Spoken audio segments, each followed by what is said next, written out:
Good morning everyone, welcome back to my channel. তো চলে এসেছি আজকে একটা নতুন মিনি ব্লগ নিয়ে। তো সেদিন সকাল সকাল উঠে সকালেই ঘরটার পরিষ্কার করেই আমি লেগে পড়লাম রান্না করতে, কারণ আমাদের বাড়িতে কুটুম এসেছিলো। তো রান্নার দুপাশে দুটো চাপিয়ে দিয়ে একদিকে পটল চিংড়ি রান্না করছিলাম আর একদিকে কাতলা মাছের ঝোল। তো রান্না করতে করতেই চলে এলো আমার হাজব্যান্ড, এসে একটু চুল টুল ঠিক করে নিল। রান্নাটা কমপ্লিট হয়ে গেল। তো দেখতে তো অনেকটা টেস্টি লাগছিলই, এবার দেখা যাক কেমন খেতে হয়েছে, ওদেরকে জিজ্ঞেস করে দেখি। তো ভাবলাম মাছি পটল চিংড়ি দিয়ে দেখা যাক কেমন খেতে হয়েছে।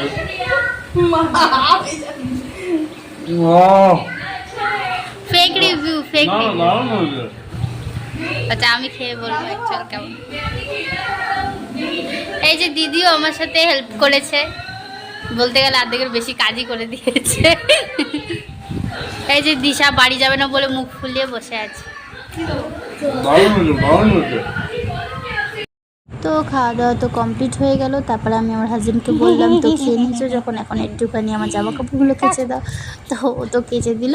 তো আজকের ব্লগটা এখানেই শেষ করলাম। Tata, bye bye.